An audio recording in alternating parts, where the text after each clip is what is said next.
capacity to respond to a number of the changes in the external environment. And as we examined what we felt was necessary to examine, we came up with several things that ought to be done to assist us in an expansive way to meet the needs of our members in a more effective and efficient way. One of the things that we are striving to do right now is to become more professionally operational, which could result in the organization becoming more operational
to our members.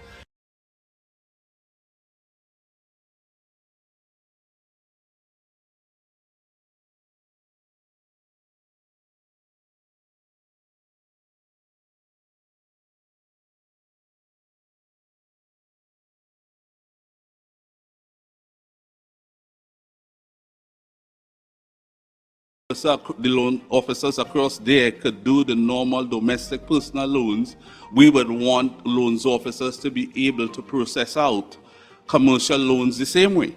So by bringing loans officers across here who only mainly concentrating on commercial loans, micro, small, medium enterprises, what you would find is that a loans officer here would be structured and designed to respond to those types of applications because that is what he or she is put here for. And what you would find is that we would be able to go through the process of turning out those types of application and effecting business faster for the organization, producing better quality business, helping the organization to meet its sales target for the year, and so on. And that's what this is about. If they could respond to those type of applications over here as they do the personal domestic applications over there, then Eastern Credit Union will be in the correct place, heading in the correct direction. Eastern Credit Union, leading the way.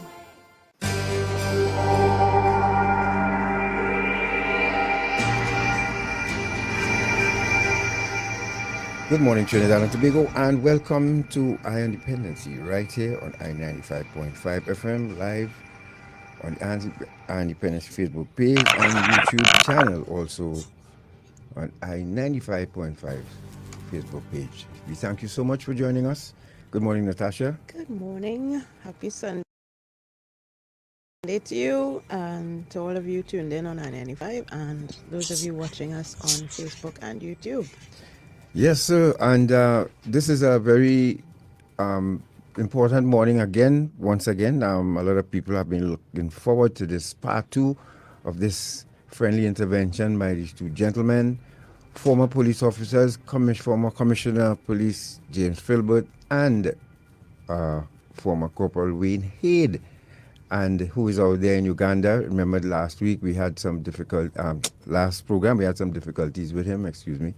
And so this morning we're hoping to get a smoother conversation with him and these two, and if that fails, well, you know what we'll do. We go to plan B, which is to call him on the phone. So we have them both up on video now. Let's say good morning and welcome to Dependency, gentlemen. Good morning. Good morning.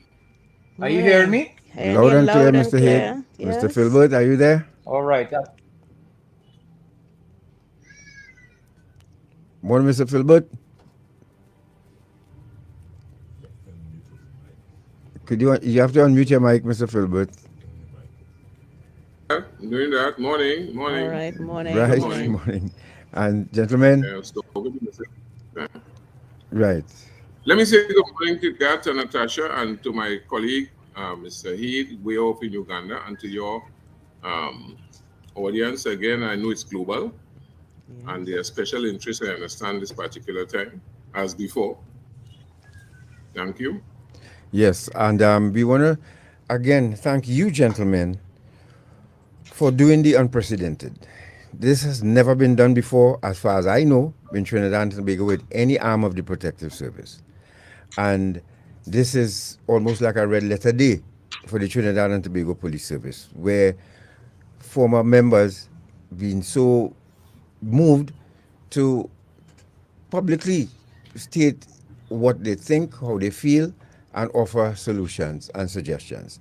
That has never been done before, and you all quite clear, really putting the service first before yourself in this regard, because it's cost it what it will. And we appreciate that, and we thank you once again for taking the time to do so, because just as you, the citizenry of Trinidad and Tobago, and admittedly by some officers, that there are some, no arm of the protective service is perfect, and they welcome this intervention. So let's get right into it. Gentlemen, Mr. Filbert, first, let me just say, folks, today is June 4th. Today is June 5th. I don't know if you all remember what happened on June 4th, 1999. Okay, let me answer it for you. No, Dole Chedi and his gang was put to rest. Aye. Now, that could not have happened without the astute and rigorous and vigorous investigations done by Mr. Mervyn Gatt and his men. Mr. James Filbert was part of that squad. Mr. Filbert, you remember that? Yes, sir. A very proud moment for us in policing. It still is. It is a hallmark. A number of lessons to be learned from that. I want to say again, congratulations to the leadership, astute leadership of Mervyn the Swerve Gatt. That's right. Yes, move this way. Yeah, and members, the person who did the charging was Mr. Ruthven Paul. He's in San Fernando, retired. And we had a number of people on board like Mr. Krishna Maraj, Mr. Bispat, Danraj Bispat, Mr. Ned, David Ned, Miss Donami Tom.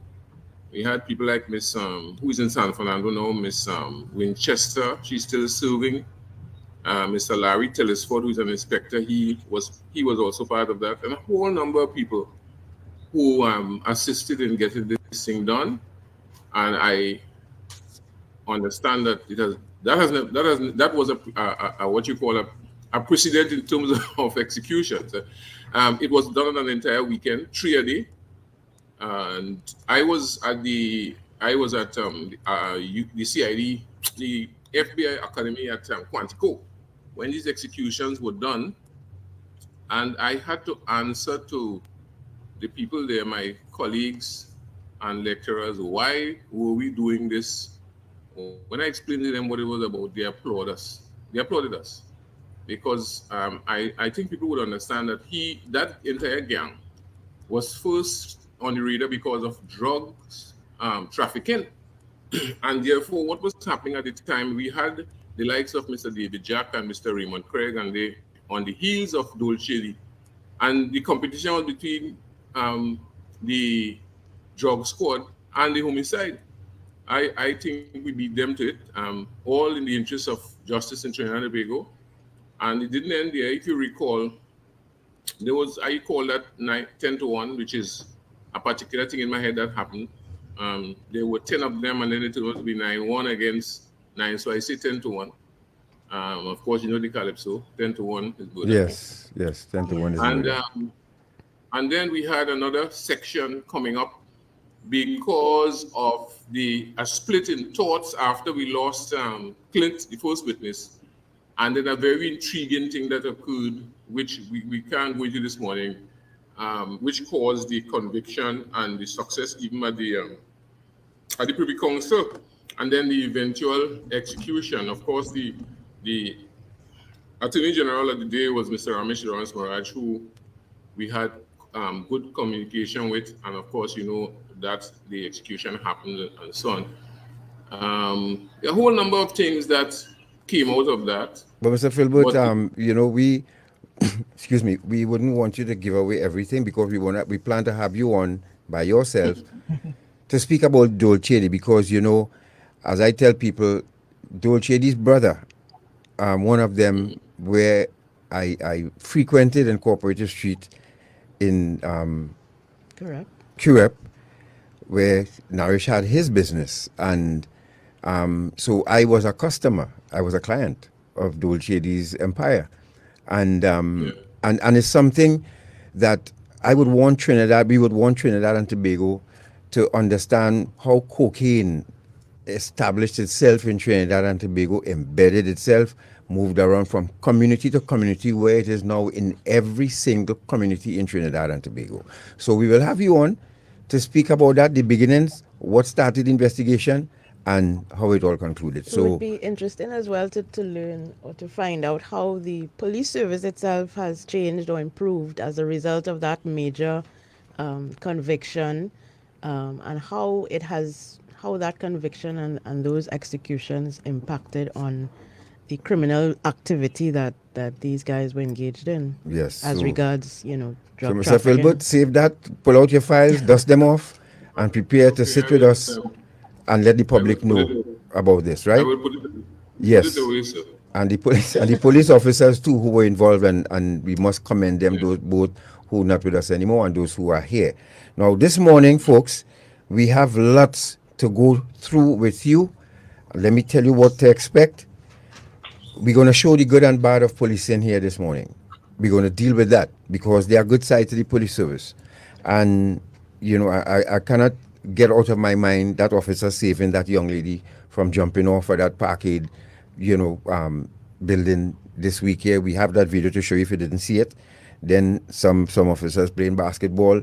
But then we will also go into issues such as serving a warrant, customer service, stopping a vehicle, what does it entail when you serve a warrant and to search a house or to arrest someone? What is really required, right? The officer and of the civilian. Right? And then, of course, there is this mugshot of this senior officer who was arrested recently for you know, misbehavior in public office. And we have to commend the police service. It's not easy to arrest a colleague, but what has to be done has to be done.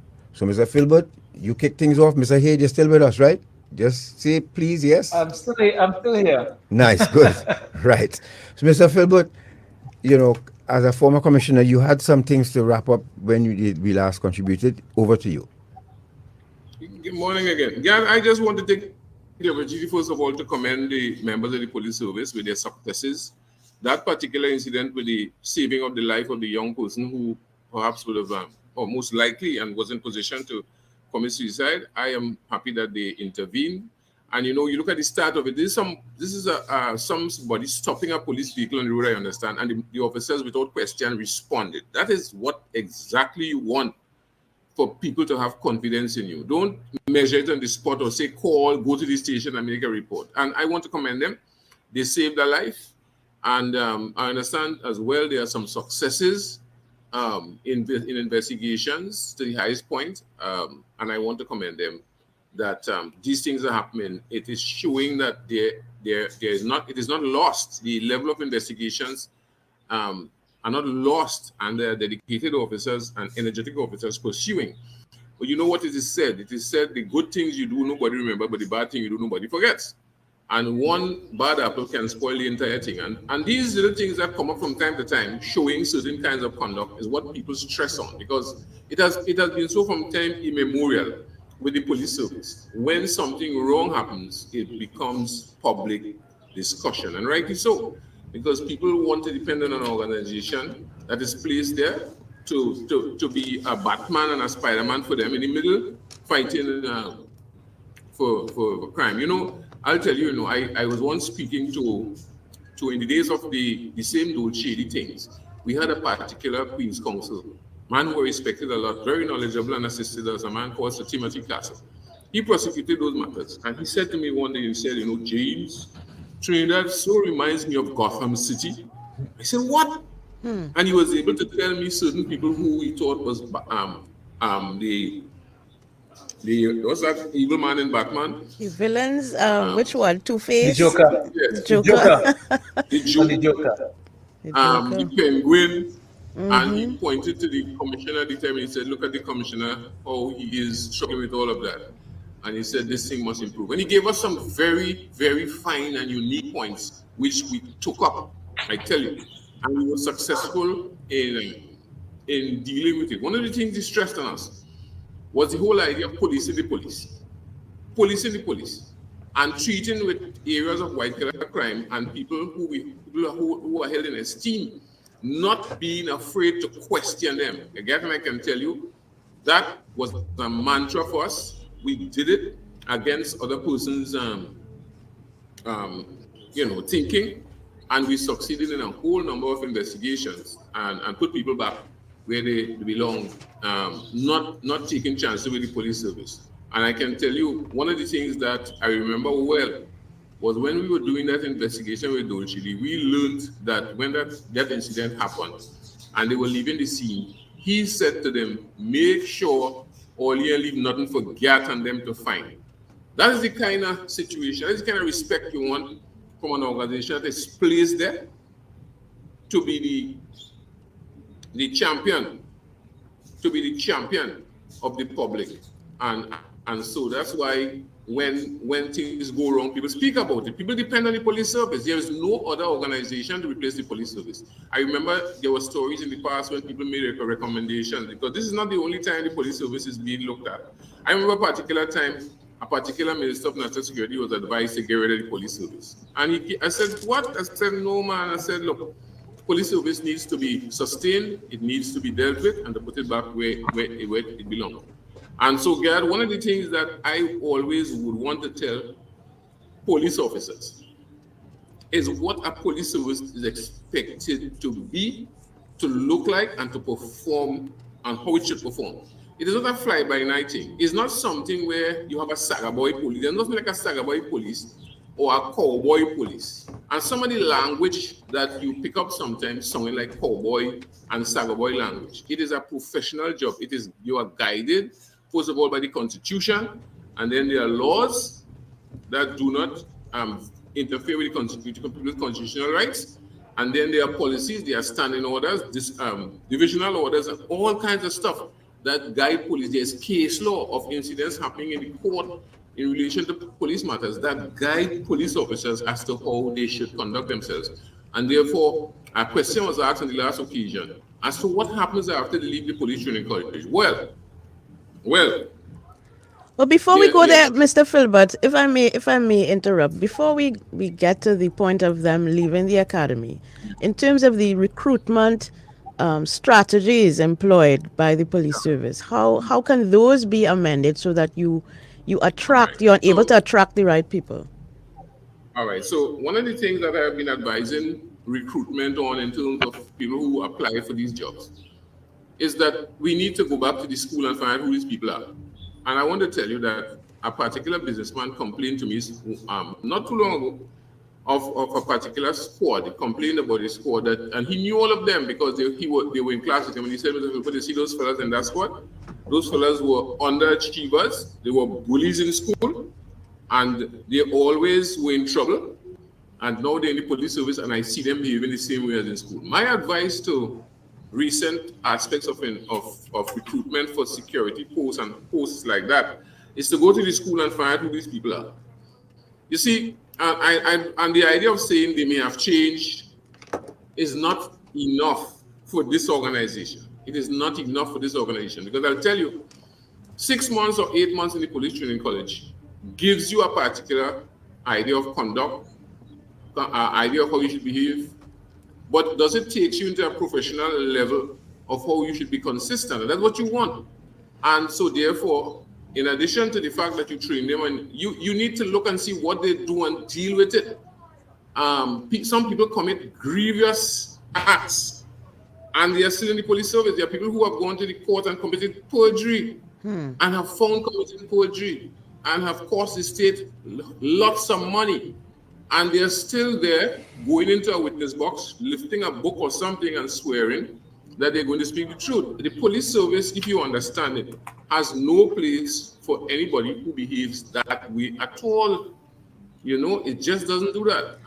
So you're looking, and what causes that? If you get back to this person, you would see that it's a kind of Jekyll and Hyde thing. The new thing, and in terms of what we learned, it was what you call a psychopath. He's nice, dressed up well, but behind all of that is an evil mind. Because I can tell you, if I don't want to trade, there's a particular case where a man spent 3 years in prison, where somebody executed a warrant and said they found ammunition simply because he did not give them some information they wanted. And that person succeeded in a malicious prosecution and was awarded over $600,000+. That's not with the other things that come with it. The only reason why he didn't go to $1 million is because he had something on his character. And the judge, I can tell you, the judge in that matter, Justice Francis Prasad, commented negatively on it and advised the police commissioner then, and that was somewhere on the 19th of, let me give you the date. It's important that I say that, right? The matter was completed on the 16th of May 2019, and there was a photograph of the then commissioner on the newspaper, I think it might have been the Express or the Guardian, advising him to deal with that particular officer, and nothing has been done.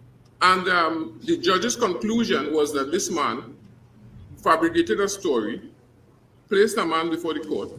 Man spent 3 years and plus in jail and was awarded a compensation, and nobody has done anything. The officer is still on duty, might have been promoted.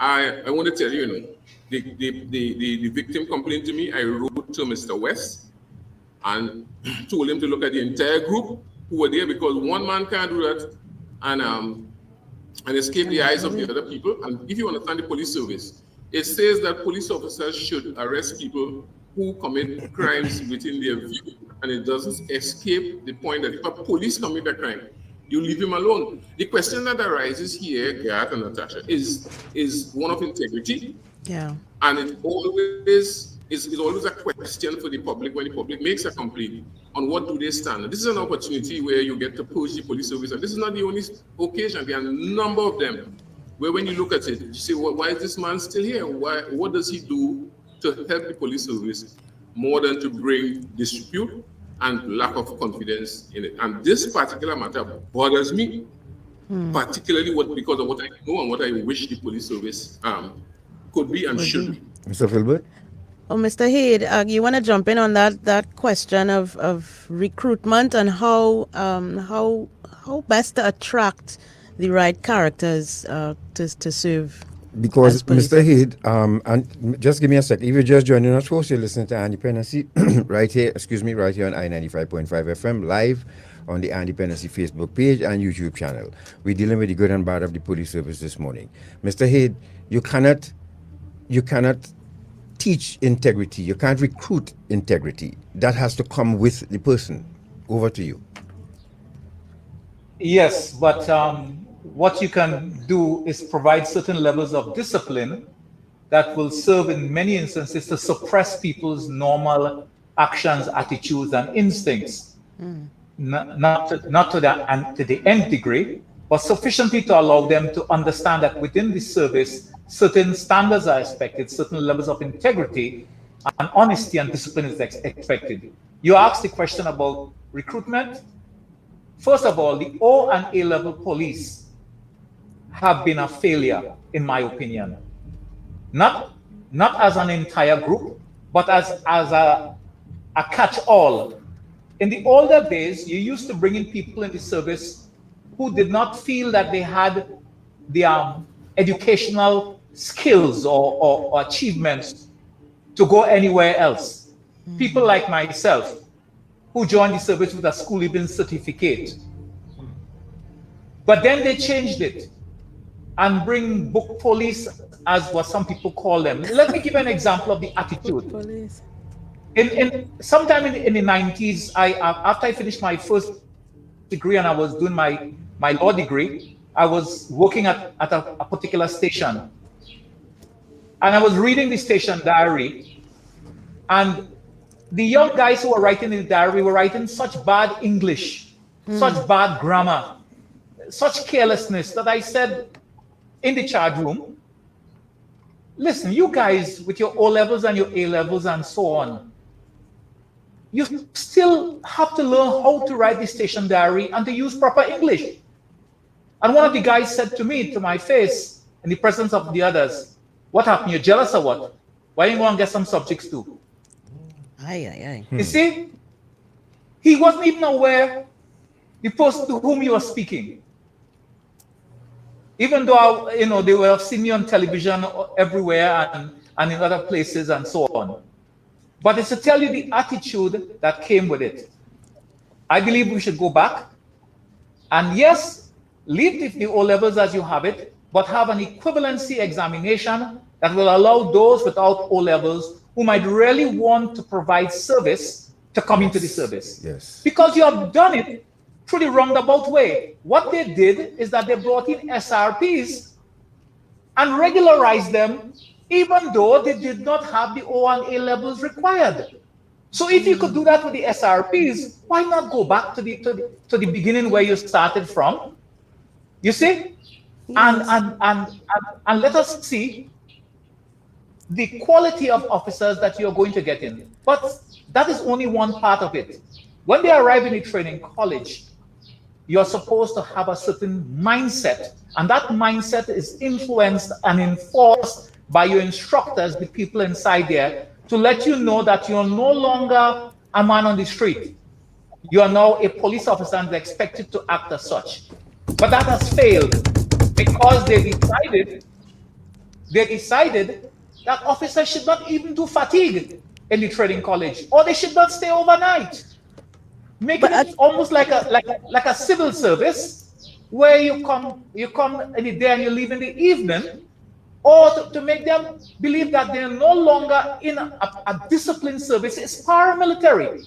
Even though we are not the army, but it's a paramilitary service, and therefore a certain level of influence throughout a sufficient period should be maintained. But it has gotten worse in that after your 6 months of training, you're supposed to have 2 years of probation. That has fallen by the wayside because they're only looking for shortcuts and for short solutions. For example, in my opinion, no probationer should be put in any exclusive sections to work, because they have not yet fulfilled the requirement of having 2 years of sufficient satisfactory service before you move them forward. But they put them in special branches and so on because they are short of people. But what you are creating is a little monster, people who believe that they know more than they actually know. And because they're looking at what happens outside, for example, in America, you will see movies where a guy would come in and will be flunked out of the police academy but brought back quietly as an undercover cop. These things are just movies. And in reality, in those societies, many of the persons who become police officers, join the FBI and so on, would have been 4 years into the army, would have joined some small police departments around the country before graduating upwards. So by the time they come to some large police department like New York Police or the FBI or those, they would have already had a grounding in law enforcement that unfortunately our people do not have. And that is a result of misunderstanding the society. Our society is, and I agree with the Prime Minister on this, has become a violent society. Violent not only in deeds, but also in words. And you see that in their interaction with each other and with the police. Therefore, we need to have, yes. Go ahead. No, I was just gonna. I see Garth is vigorously agreeing, and so are some of our viewers on Facebook with everything that you've said. But I just wanted to go back very quickly to the recruitment issue and the education and how that ties back to compensation, because that is an issue as well.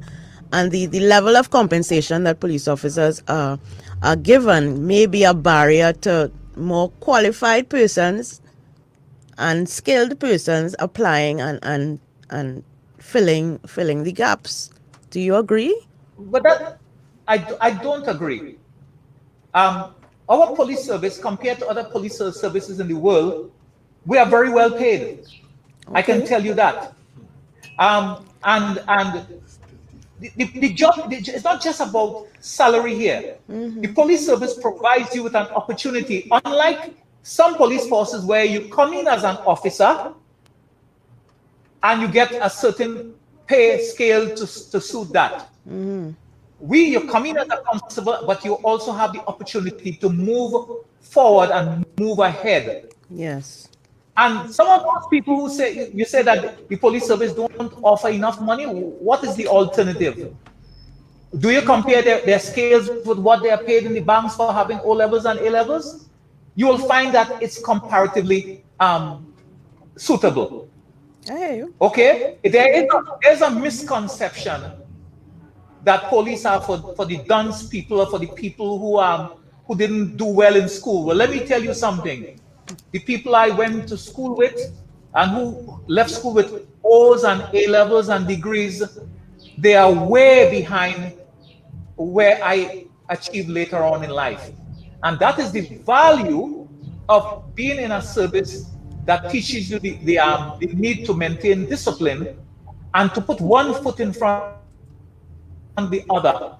Because that is the nature of investigations, the nature of doing the job, not just grabbing at what is nearest to you, but trying to understand what you're trying to achieve. It's just like having a case. You go through the principles of investigations, who, what, when, why, where, and how, to come to a conclusion.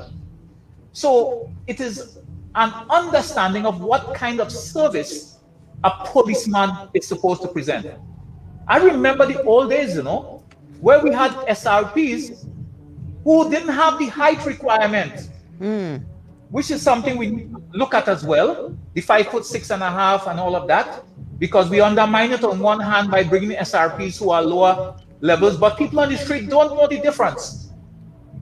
And the SRPs who used to drive the vehicles to take us somewhere when we're going on duty, if something happens, they were out the car just like anybody else and arresting people because they were expected to act as police officers. Therefore, we are supposed to have standardized training, but not just training in the training college, the training that continues throughout your probationary period, and not to have this stop-start way where you send people to look at them, but nobody is really reporting on them. And then after that, continuous in-service training, not only in the training college, not necessary for that, but in the field as well. I can tell you, for example, one big thing, firearm training. You could get firearm training in the training college as a recruit and then never receive any more training for the next 10, 15 years. Yeah. Yep. So what you're saying then, that the police service does not have a CQB range? Even if What they is a CQB range? the, You mean those small yes, ranges outside of the big range? right, and a Well, close they quarter have. battle range in each division will have a close quarter battle range that teaches you urban fighting as well. So that you could identify before you squeeze that trigger if it's an old lady or a perp you're going to shoot at, and all of these things. It tests your nerves a lot. But what you're saying there is that the police don't go on the range regularly as the military is required to do. Or not even as regularly as civilians who get in firearms and going on all those private ranges Oh, that are running around the country. okay, understood. We have to look at really what we have inside and to see that we continue to have not just policemen from our service. There are time to time we could bring people from other services who have the skills to train our policemen in certain key areas and go back. But we want to maintain where a man is a specialist within the service and he's within the service. So anybody who's outside the service, even people like me, is considered to be outsiders and not really suitable to come and impart knowledge. Mr. And Philbert. of course, if you're retired, X is not a rank. If you're just joining us, ladies and gentlemen, you're listening to Independency, and I want to go back to that a minute, Mr. Haight. If you're listening to Independency and you're hearing former police officer, Mr. Wayne Haight, the watchman, and we also have former commissioner of police, Mr. James Philbert. Mr. Philbert, I've always said there are police officers and there are people who join the police service, or as you put it, member. You're correct. Could you differentiate the two for us, please, so that the public can understand the difference? That you have, and this is what needs to be guarded against. You have people who look for a job, of course, and you hear them when the first interview. Why do you want to be a police officer? Well, we see from the day I born, I say, you see me, I had to be a police, and well, there's a piece of rhetoric that you hear most of the time. Some of them might be true. I didn't say that when I joined. The thing about it is, I remember when they asked me if I get a job paying more money, because I'll tell you, it might be historical, but my salary was $305 a month, and that was in 1967. You could say what you wanted was still a little bit of money, even though a beer was 25 cents. But it's still a little bit of money. But they asked me, listener, if you get a job paying more, I said, I will leave this. And they laughed, and I passed the people in the interview because I was speaking the truth. And they knew that was a little bit of money. But in those days, just like Mr. Haight, I had a school leaving certificate. I came from a relatively, not very poor family, but we didn't have the kind of situation. I was like 9 out of 10 children. My father died long before my mother struggled, and she made sure that education was the thing. And I went there, and eventually I understood what this thing was, and I loved it. And I'll tell you, I always tell people that a piece of investigation is like drawing, is a piece of art. It's just any one of those guys who put up the best piece, the Mona Lisa. A piece of investigation is just like that, where you put the pieces together. When you're finished and you look at it, everybody enjoys it and say, what a wonderful thing. And to the satisfaction of the people who are interested, the victims and so on. And it goes on like that. And it lends experience, it lends knowledge to those who come after to look at it. Now, let me tell you. I enjoyed what Mr. Haight was saying, and he's right. And it's not, I hope people in the police service understand what we're talking about. And police officers know that. Police officers know that. Some people just come on board, and this is why you have to be astute in dealing with them, as in the past, how they dealt with them, because there was a slogan, all anti-slopers will be found out.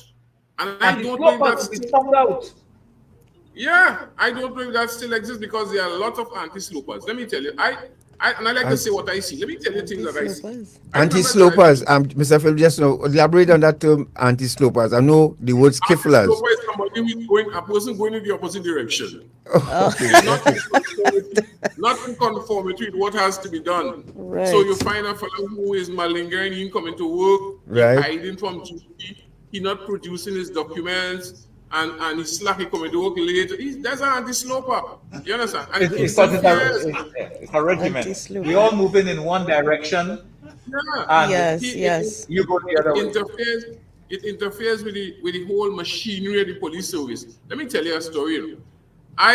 was working in the 70s. I came to Port of Spain to work because of that incident that you speak so much about. And I ended up on a duty around the Royal Jail. They were guarding the jail because there were people inside the jail. And the persons to relieve me did not come on time. They should have come at 6 and they came at 9 o'clock in the night. And let me tell you something. I think I still suffer from that. I was trying to sit down on a shadow, a shadow on the wall. And I said, I'm going to sit down on that because I was tired. No. Could you faint-hearted? You will leave that job because you're being injured. And where are the people to relieve me? I later learned they were footballers, and when they finish playing football, they can't. Why are you putting?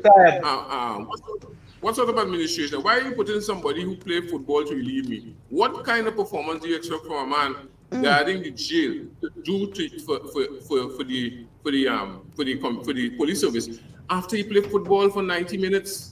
You know, so those are things those little things interfere with what's going on. But the police service is designed in a way to get rid of people who are not progressive. And the worst thing that happened to you, and you hear it, you know, they are elevated, they elevate like balloons with helium.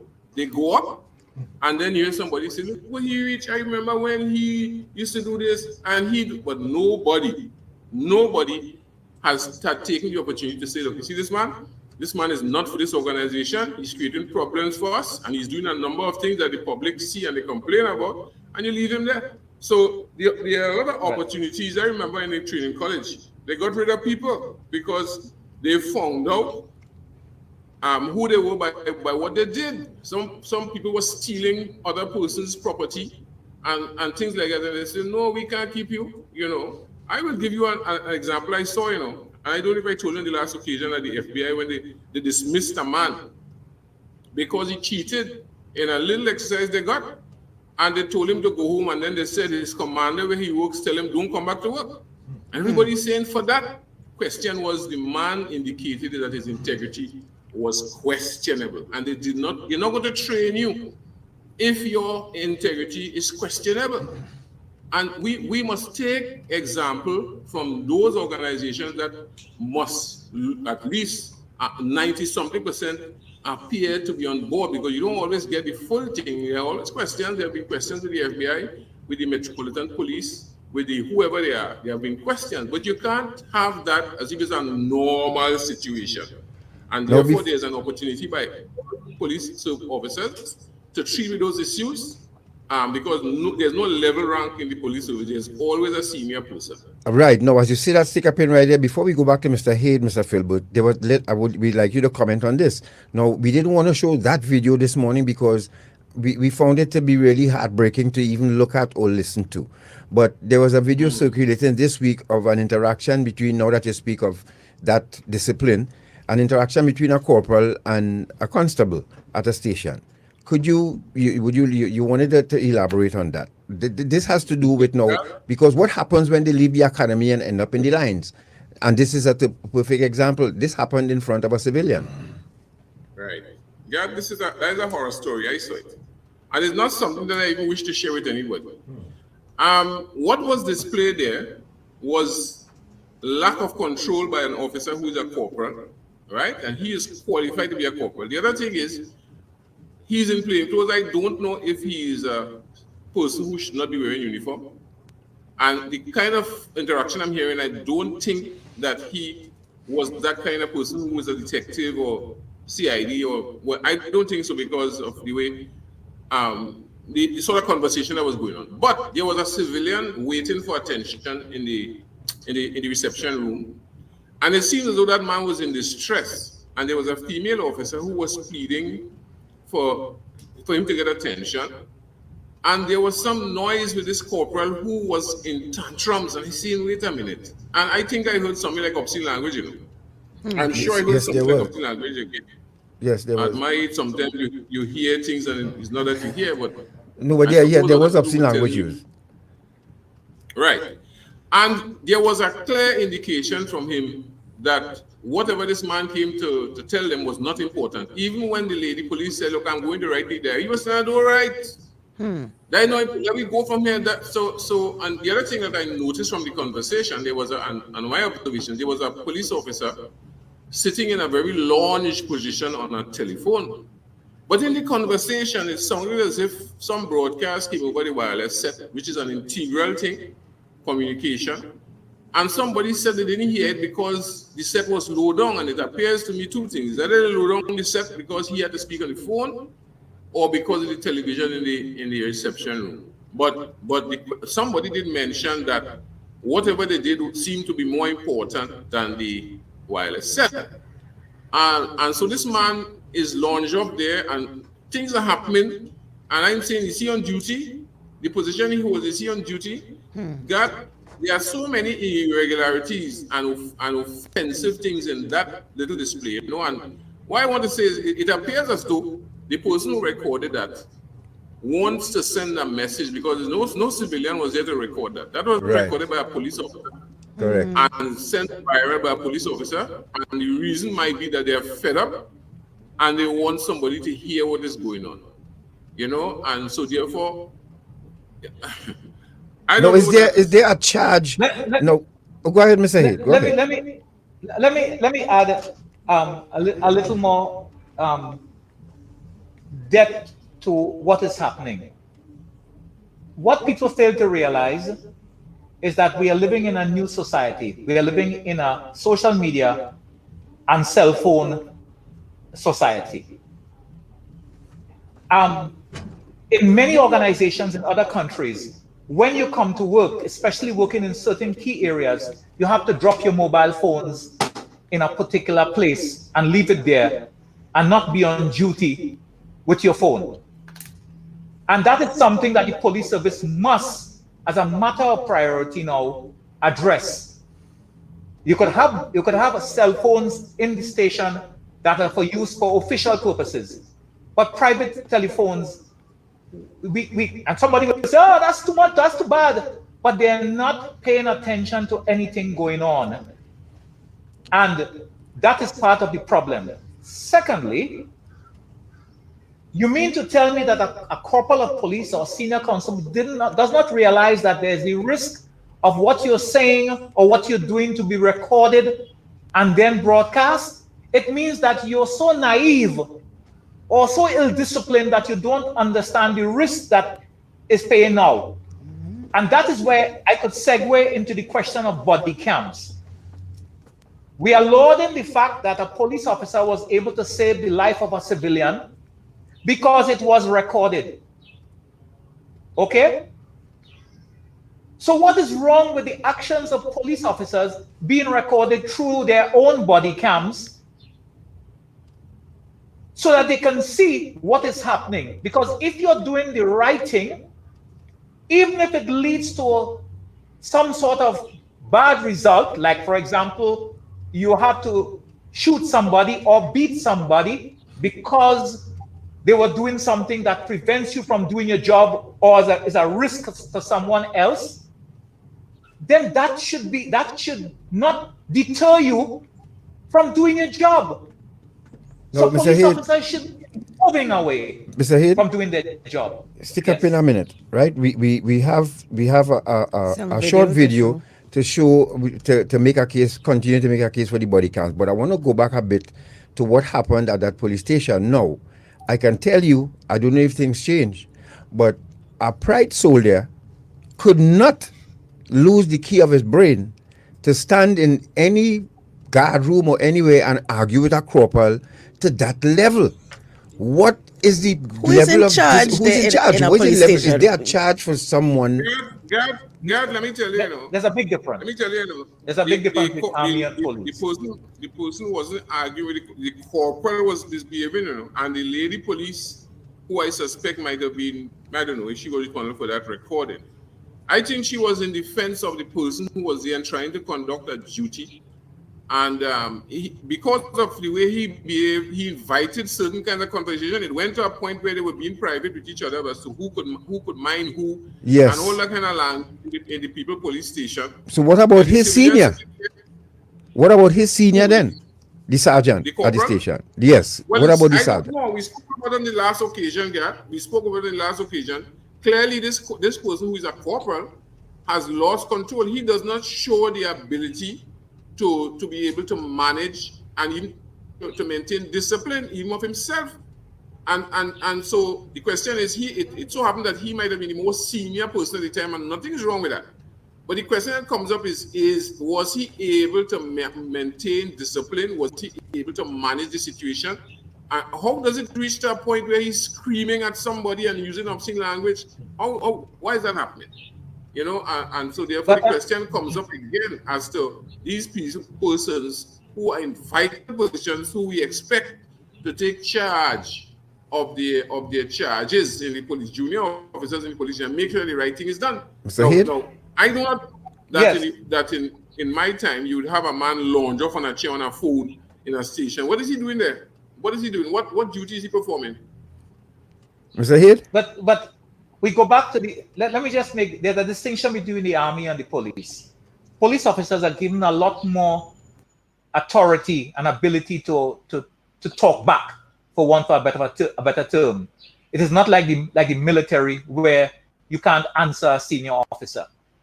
And this is an example where the junior officer is quite entitled to question the authority of the senior officer. I myself, as a constable, have at times questioned instructions given to me by senior officers if I believe or know it to be wrong according to the law. Whereas in the military, you follow the instruction whether it's wrong or not. Yeah. And So there's no right. So in the police service, comply and then complain does not exist, really. No. No, it does not. No, it does not. No, it Not does in the not. same way. There are some areas where compliance is required, Right. but not in terms of talking back. You could comply while you're complaining. Okay. So what then is the point of rank then? Is that just No, Well, rank doesn't have that privileges? Now you're coming to the point. Yes. Right. That is why Right. I premise my conversation on saying what the ideals of the police service should be. You should not have a corporal behaving like that. You understand? So your question is, how does he attain that rank if that is his conduct? You believe that the first thing that this fella behaves so? Did anybody report on him? Did anybody say, they see this fella will embarrass us? This man needs to be trained. This man needs special attention. He looks like he needs counseling to start with. You know? Did anybody say that? So he elevates her to the helium balloon effect. He goes up because nobody say that. You see that fella is not the man fit. He goes up, and he is known to be that kind of person. And sometime in the future, he does something very radical, and everybody say, he has always behaved, so we know he behaved. You know. So rank, but you know. So, Mr. Head? let's be clear. This was always happening in the police service. Yes. Okay? Yes. Throughout the history, where, as Mr. Philbert is saying, where certain police officers were known for their ill discipline, for their bad behavior, for their inaction, for their not following instructions. But now we're living in a different age where everything you do and say will be brought to the public eye. Yes. And that's the difference. And that's where we have to retrain our police officers understood. to make them understand the environment that they are now performing in. Yep. Understood. And then you have to, then as Mr. Philbert is saying, okay, what action is being taken? I would like to know, there are hundreds of videos out there of police officers doing things that are not considered to be kosher, for want of a better term. But what, if any, action is taken? And please, allow me to segue now into the question of discipline.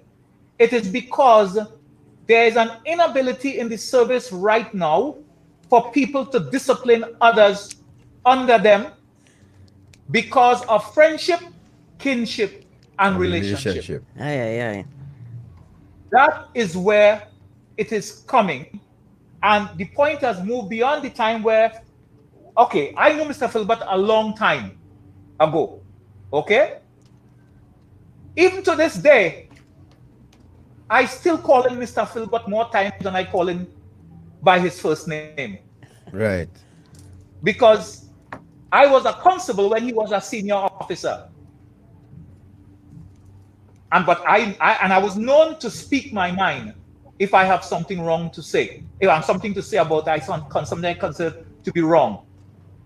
But never would I try to embarrass the officer, use obscene language, involve the civilians into the police discussion. You understand? I would understand that if I have something to say, I would go to his office or I would meet him and we have a talk about it. And then the next day, even though we have that disagreement, he is still my corporal, he is still my sergeant, he is still my officer. But what has happened in this service is that certain people have become laws unto themselves because officers are afraid to interfere with them because they might run afoul of other seniors, of other people. And that is why it is necessary maybe at this time to remove the power of discipline from the superintendents and bring a new entity who will charge people and discipline and take action against them and then send it back to the commissioner for his decision. Rather than leaving it up to the superintendent to put a person on a charge or a corporal, it is not going to happen because they are all afraid of the blowback. Mr. Head, Mr. Filbert, we have lots more to cover. We have, as I said, there's a serving a warrant. We need you to explain to the public about this. Those of you listening, just received a text. Just go to I95.5 or Iron Dependency's Facebook page, or go, if you don't on Facebook, go to the YouTube Iron Dependency YouTube channel, and you will see us live. And we're gonna take a break. And when we return, gentlemen, we wanted Mr. Hidu commented on the dress and that case that the with the camouflage, and also we're gonna, Mr. Phil, we want to talk us through and talk the public through what is the procedure with serving a warrant. Some people show up, some police officers show up and say, "I have a warrant for you. Come, let's go." But you Is can't that say the the proper warrant. way, or what is the right way? We'll hear all of that when we return right here on Independency. Folks, stay right there. Finally, Welcome Relief comes in the form of a scientific-based program that shows us how to manage through the tough, current challenges. Called Habitalism. It features best-selling author on positivity and happiness, Dr. Tal Ben-Shahar, integrated with the award-winning Intangence methodology of Ross. Visit habitalism.me to register now for this free life-transforming program endorsed by the United Nations established University for Peace. Gifted by Guardian Group. Live easy.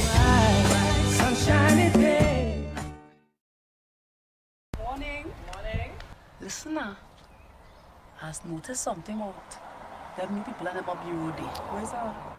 Girl, the man that he passing up and down in front of here with a set of woman. I really noticed some woman living there, And they can't even say as much as good morning. Well, listen now, I wonder if it's human trafficking. You think it's that? So, how can you spot and identify perpetrators and victims of trafficking? Many victims are found living and working together in the same place and sleep in shared and inappropriate spaces. Victims work excessively long hours. They often sleep in the daytime and work long nights. They are often escorted everywhere they go and may appear to be malnourished. They may show signs of physical abuse, drug and alcohol use, and may also appear withdrawn, fearful, or intimidated. Victims who are migrants are often not in possession of their identity or immigration documents and have irregular immigration status. Perpetrators can be male or female and may appear to be managing or controlling the victims. And they may even at times appear to be the victim's best friend, boyfriend, or employer. We are the Counter-Trafficking Unit of the Ministry of National Security, Trinidad and Tobago, safeguarding human life.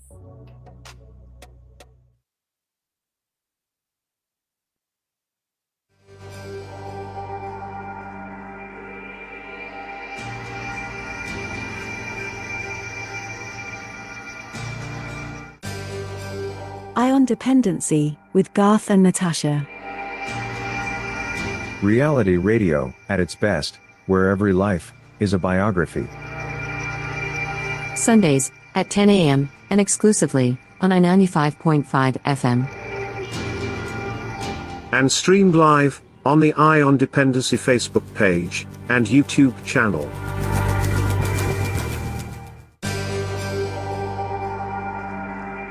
Thank you for staying with us. This is Ion Dependency, and we are talking policing in Trinidad and Tobago with two former officers, Mr. James Filbert and Mr. Wayne Head.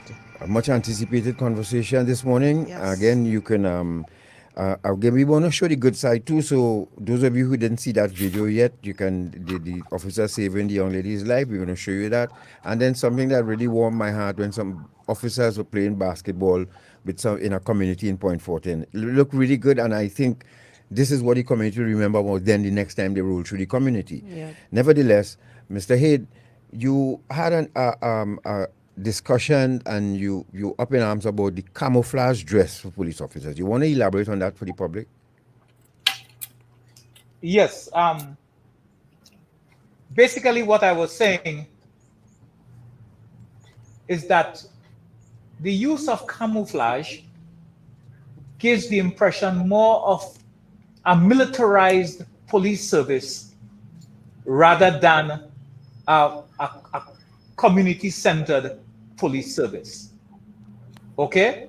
And I've worked with many police forces all over the world, and I have asked questions, and many of them have camouflage uniforms. But within their law, they are allowed to, but only specific units. But it seems in Trinidad and Tobago, we are moving away from the basic blue and gray uniform into everybody wearing some sort of, if not camouflage, this kind of militaristic uniform that makes them look more like soldiers more than police. Yep. And I think it's a mistake.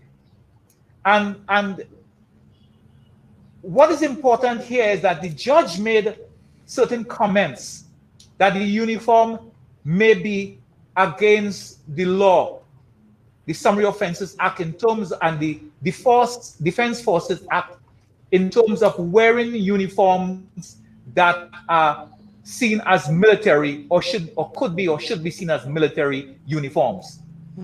And it may require a change in the law to make it part of the uniform dress. And I think that is agreed upon. And I called on the Commissioner of Police to halt police officers wearing camouflage uniforms until the Minister of National Security and the government and the Commissioner and Parliament make a decision with respect to the legality of it. Right? But there's more than just the legality, is the practicality of it. What is the intention of giving out these military uniform? We used to, in the old days, you only had the MOPS uniform, and that was for the multi-operation purposes unit. And everybody know that they were MOPS. Now it seems that everybody is MOPS. And everybody walking around with big guns. But when some civilian gets up in their face, they don't seem to have a baton, the expandable baton. They don't seem to have pepper spray or nothing to calm them down or to stop weapons. Yes, non-lethal. It's almost as if they're afraid because they feel somebody pointing a camera in their faces. That is not the way to police. If you're misbehaving or breaching the law, and I tell you stop it, and I tell you stop, and I tell you move, and you don't move, I will move you because I'm entitled to move you. And if you try to beat me or assault me, I will react in accordance with the law by using the things that I'm provided with in order to arrest you or to take you down. But it seems that all we have is big guns, and you can't be seen on no video hitting a man with a gun. Even pointing a gun at a person looks bad. But I can tell you, I have worked in countries where it appears that we need to go into a new kind of policing, where officers out on patrols, not everybody has to be engaged in the arrest. You need to have people to be looking out for the other officers who are engaged in the arrest. You see, I saw this one time in Israel in the middle of the night, where some men were fighting and the police came on the scene, and they jumped off their vehicles and they waded in there and started separating and beating people who were fighting. But in that whole scenario, there were 3 or 4 police officers who had short firearms and who were facing the crowd. They were not even looking at what was happening behind. They were there facing the crowd, ensuring that nobody would interfere with the police activity, lawful activity. So I want to know now, what is the commissioner's position with respect to the camouflage uniform? Have they stopped wearing it? Have they had a discussion? Have they looked at the legality of it? And then, is it part of the patrol orders? And what patrol orders are they? Because that is important for us to understand if you want to do away with the entire old uniform and replace it with a military uniform. Something it's an important question, I think, is because what message does it send to members of the public who are being served by this group of people? Are we being served by police officers or by soldiers or by trained killers? You know, it sends the wrong message in my mind. Or soldiers who have been made police and still operating like soldiers. There you go. And there's another thing here now. I know there's the threat of COVID, but I think that everybody is using COVID to the disadvantage of the Trinidad and Tobago public, where any criminal can appear masked and go anywhere they want now. And even the police officers are all appearing masked. You know, they might argue that it's to protect themselves against COVID. But yes, I think there comes a time we have to deal with that. Before we go, and we need just step on the gas a little bit, but we have a question here from Mr. Weatherhead, and we have lots of questions and comments on Facebook, gentlemen. If not now, I think after the program, you all could go back and satisfy what the public is asking. I know we have Ms. Archie online too. Maybe what she could answer, she could help us answer here. But Mr. Weatherhead has a question to Mr. Philbert and Mr. Haight. I've observed in this new online society that Mr. Haight spoke of, that pictures of persons arrested but not even charged and inside of police stations have been posted on social media, obviously by officers. Isn't that wrong and even unconstitutional? That is what the question is. Are persons allowed to film are persons basically allowed to film inside a police station? No. What he's saying is that when someone is arrested, someone is arrested, their pictures are posted. But inside of police stations. Yes, right. Yeah. So it brings about, and is that Mr. Clyde Weatherhead? Yes. Hi, Clyde, long time, man.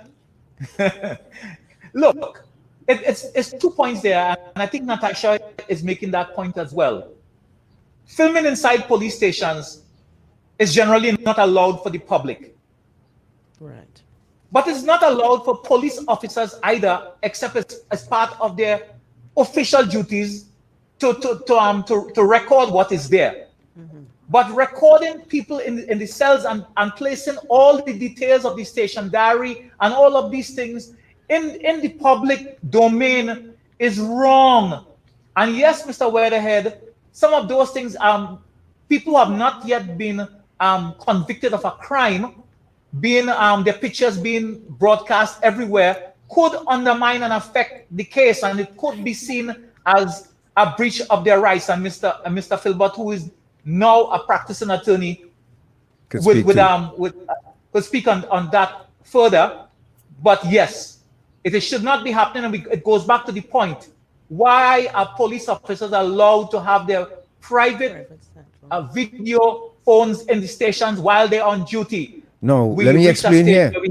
Let me explain something here. This is, and I think what Mr. Weatherhead is speaking to here too, as well, is that this is posted on the Trinidad and Tobago's police service social media page. Yeah?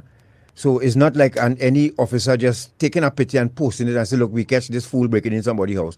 This is actually done on the TTPS's Facebook page, Official social media page, yeah. official page, right? And I would say it's official because it has the police logo and everything It's attached to official. it. Yes.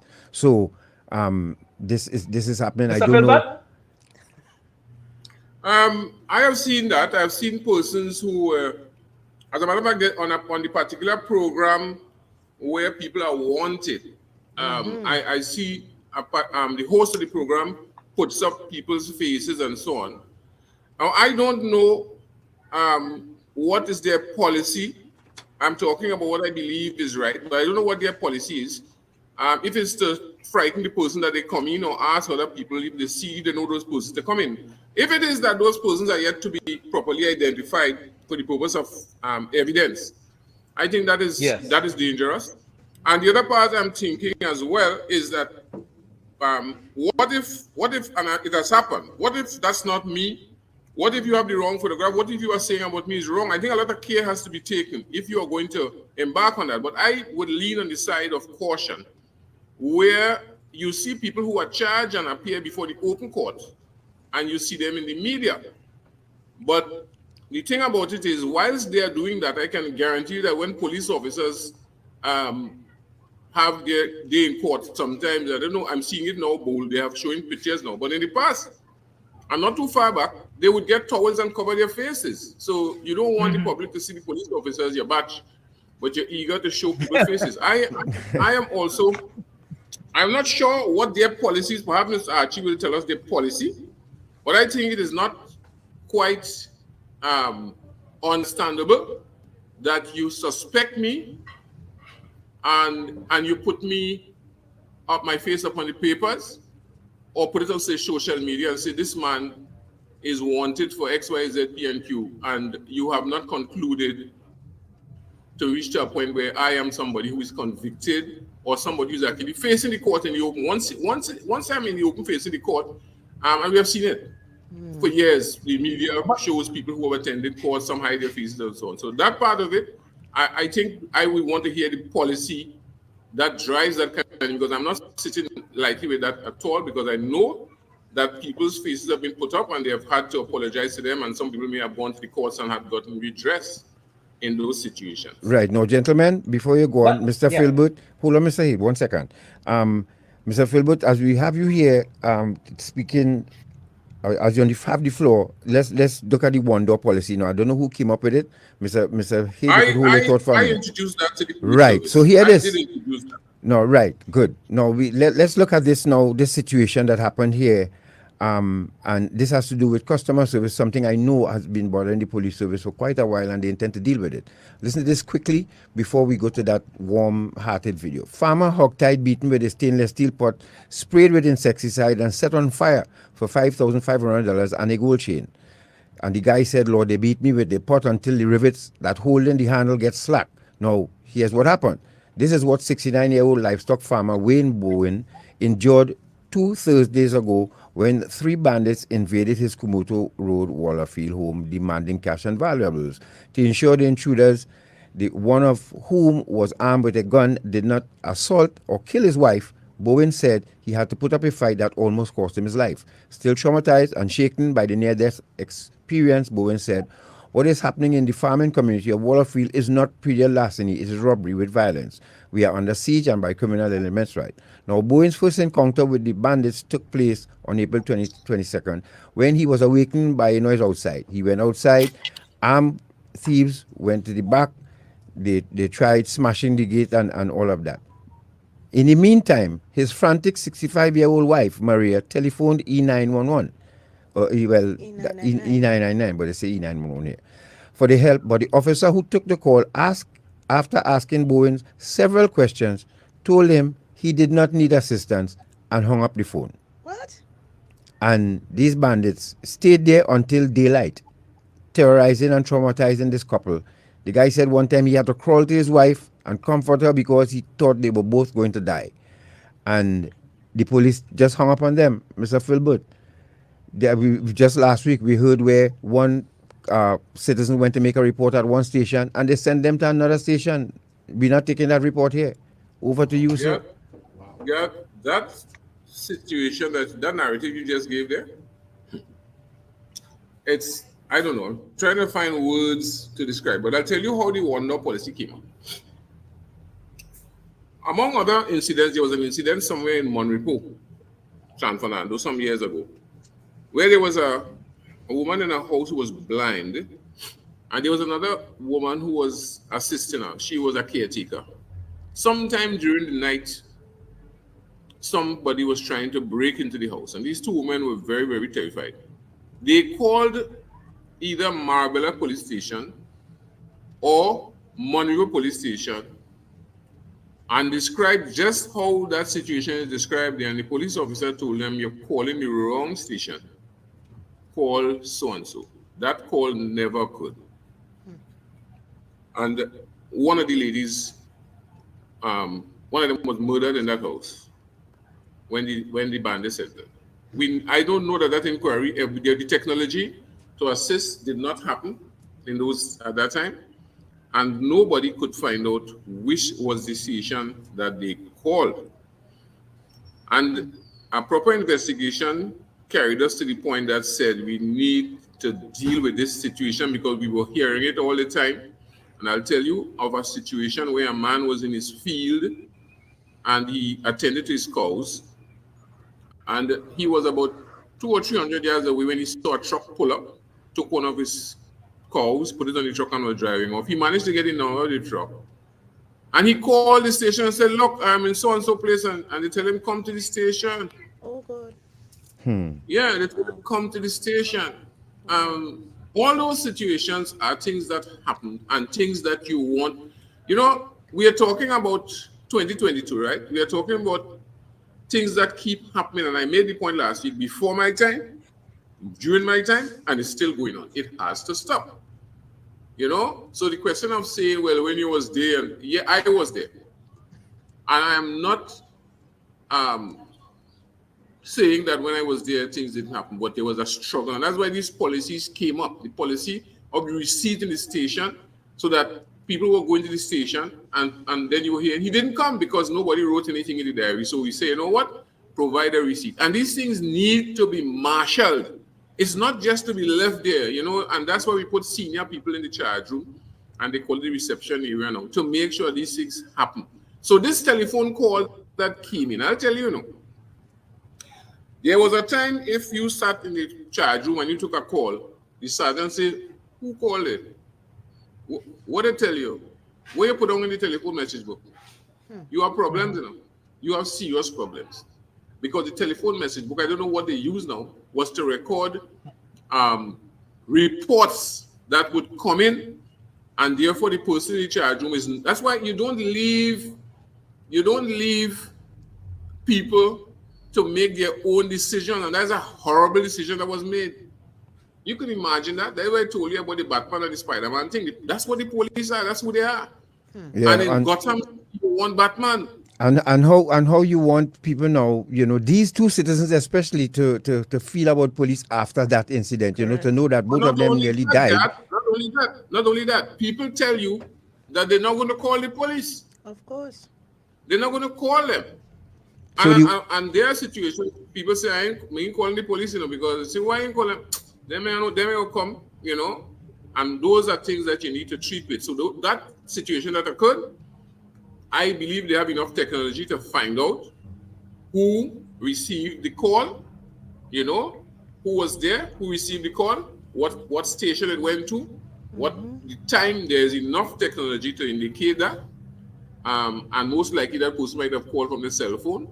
And could you imagine getting an opportunity to call? You understand the trauma going on there, and you were able to call. Yeah. A lot of people are not able to call that. You said you called for Batman. You called for Batman to come out. You know. Call for Batman. Yeah. The reason why you have these numbers 999. You know why they have a 999? So that you can't make a mistake. If your finger stick on that, it's 9 you're calling. Right. So they ain't giving you no complicated number like 6384 to remember. They tell you call 999, and they know those are panic things. You press 999 and you get the number because you don't have to do any other thing. The police, I know people in policing need to know why those things are done and why they need to respond. Why you come to work with your ears clean and your eyes wide open, because every time you come, you expect something. You don't come and you have something else to do. You know, your partner tell you pass and be cooking a duck, and that is not what this thing is about. Those are the situations we discussed before,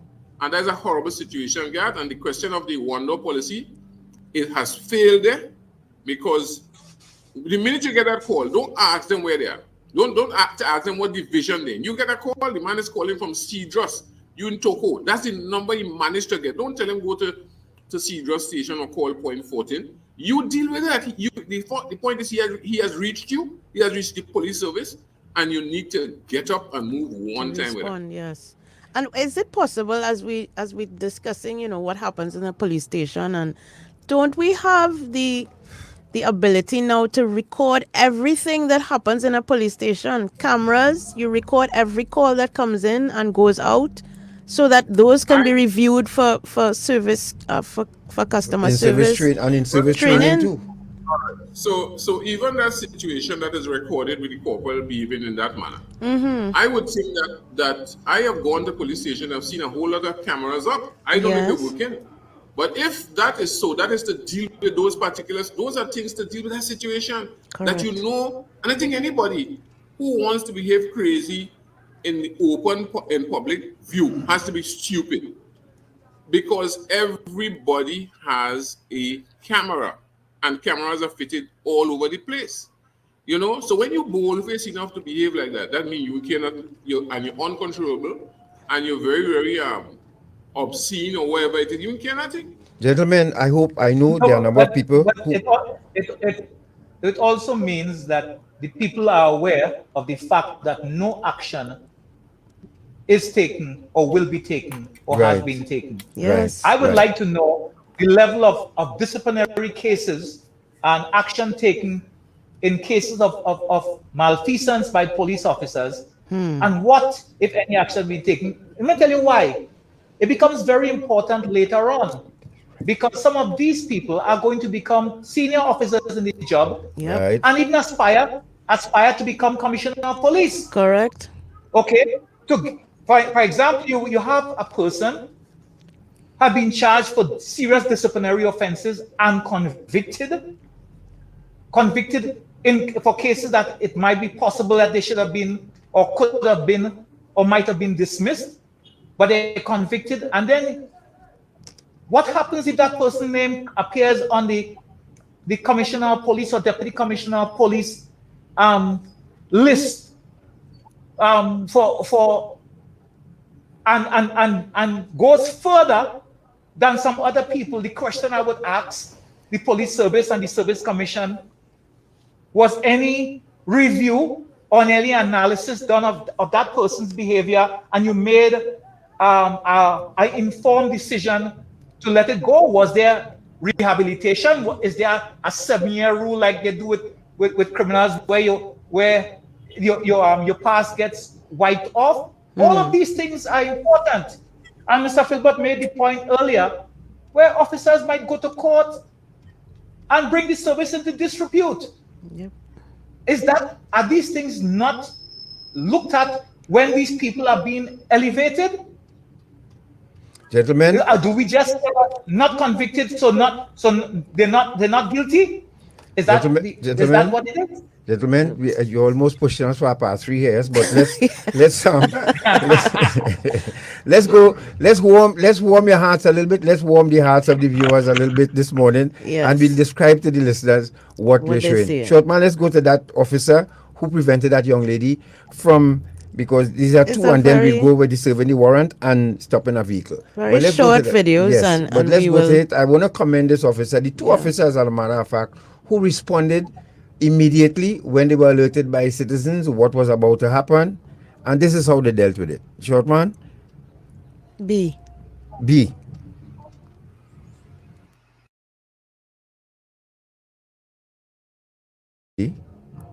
Distracting her. Yes, while she's being spoken to, someone is coming up from behind. Yes, so this is Batman and Robin, as Mr. Filbert like to use that analogy. This is Batman and Robin in action here. Yep.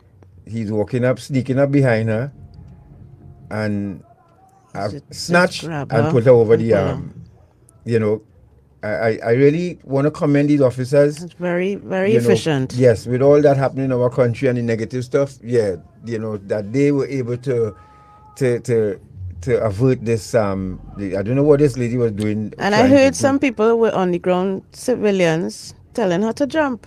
Really Yes, I heard so. telling her to jump. Yeah. Okay, That's a new thing, isn't it? let's look at it one more time before we go to video C. So I think it's Malibu is the officer's name. I'm not sure, but I think I saw that.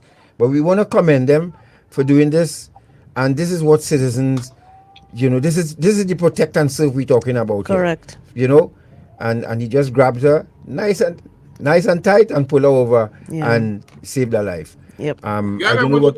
I'm commending him as I did before highly, but I want to go a little further with that. What that video has indicated is that there is a place where people who have a particular thought can go and carry out their wish. Right. And the question that comes up is, how did she reach up there, and what can we do to prevent that from happening? Now, I could she have be noticed charged though? In the United States, when you meet what you call those things over the highways and so on, there is a cage thing. Because let me tell you something. There are a number of ways people would destroy themselves. And there's a cage over the bridge on the highways so that you can't jump up and fall and let somebody, you know, so you have different kinds of suicide. You have suicide by cop. People don't understand that one. That's where you treat with the police in a particular fashion, you cause them to shoot you. And when you look at the gun you had, it has no bullet in it. Let's go to video C. Let's go to video C, short man. This is another one that really won the community with guns showing and tactical gear. Look, we have officers here playing basketball with some testers in Point Fortin. And I mean, this is cool, you know. This is a side of the police service that we need to see more of. Of course, this is what we expect, that these officers integrate themselves with the youth, especially in the community, and show them that, you know, we're not here to rough you up and beat you. We want to be your friends. We want to help. That's our job, to help you. No, the next time the community see these officers, they remember the last time, hey, let's stop and play basketball, you know, and this feels, just looking at it, you know, they're in the kit, but they still find time to take a sweat with the guys. Yeah. And that is cool, you know. That's real cool. I love this, and thanks to these officers who paid, you know, took their time to play a little sweat, you know, take a little sweat with the guys in the community. Right? We thank you very much for being human in this regard. Good stuff. Well done. As long as they remember that in the middle of the sweat, if a call comes in, somebody have to be able to hear that call respond. And respond to it. Yes. Very important. Well said. So go to video D, short man. So look at this here now. Gentlemen, we want you to comment on this because this has caused a lot of concern in our country. What is the procedure when an officer goes to serve a warrant?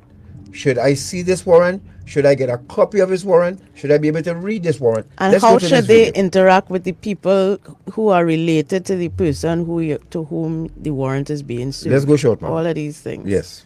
And this video was edited, so for length. Video D, short man. The law states that if you use this, I'll come and take your life first. Right, so explain the situation to me. No, I don't have to explain to you. I explain to Mr. Stafford already.